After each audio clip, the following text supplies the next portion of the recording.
Olá, sou Gabriele Maciel e, juntamente com a minha parceira Júlia Spinelli, somos o terceiro ano do curso de Direito da FURG. Irei apresentar a nossa pesquisa, que teve como professor orientador Francisco de Matos. Não irei ficar somente no princípio acerca da autonomia da vontade, né? Mas eu irei falar também das restrições que o envolve, as pontuações do direito contratual, em relação também com a nossa Constituição. Desse modo, cabe abordar o princípio da autonomia da vontade, o seu conceito, que se refere à ação de efetuar contratuações e acordos fundamentados na vontade do particular.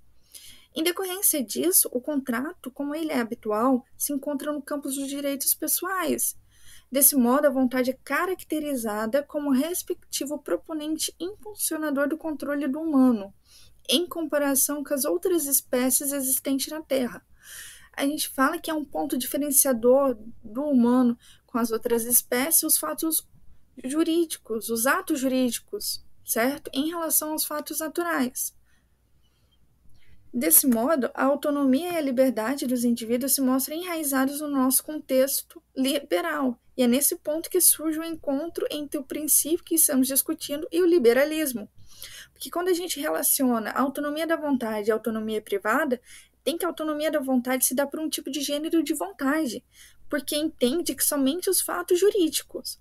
Porém, já a autonomia privada, ela adentra na área de um resultado da própria concepção de autonomia da vontade. E essa última autonomia, a privada, ela está introduzida na esfera do direito privado, no meio da atividade jurídica do sujeito, o qual o ordenamento estatal que atribui e autoriza aos particulares a autorregulamentação de sua atividade jurídica.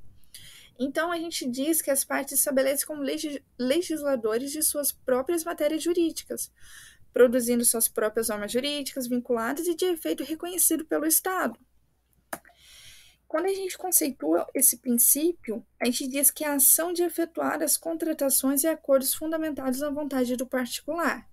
E é claro que essa ação de contratar, por mais que pareça uma atitude natural pertencente à sociedade moderna, isso é um ato que pode ser expressado em diversas atitudes do nosso cotidiano.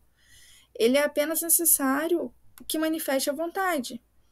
Então, a parcialidade torna-se um instrumento relevante para que as partes contratantes tenham a garantia da igualdade e a liberdade para contratar.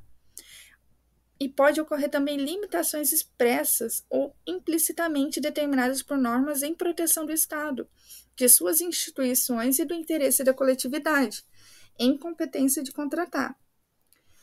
Consoante a isso, o poder e a liberdade vindos devem ser de acordo com as prerrogativas da ordem jurídica. Assim, o livre interesse da vontade de todos os cidadãos que dispõem da capacidade podem elaborar relações que possuirão, assim, a validade jurídica, né? Que é um instrumento importante. Agora, em relação à nossa carta cidadã, a gente fala que ao relacionar com esse princípio da autonomia, os dois pregam o livre-arbítrio e a liberdade do ser.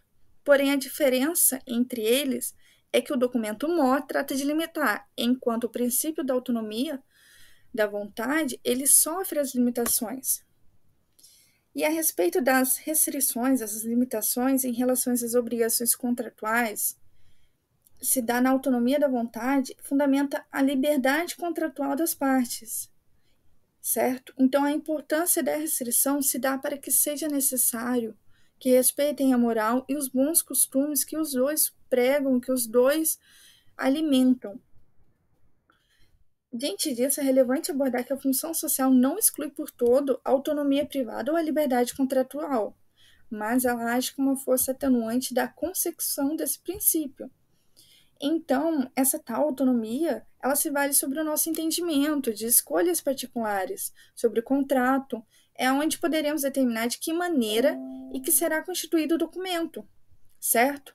Então, compreende-se que tamanha importância desse princípio, não somente por sua função, como a gente tratou aqui, mas ele se destaca em manter e cuidar, zelar para que os direitos de liberdade individual e das bases do cidadão sejam resguardados, sejam protegidos e cumpridos.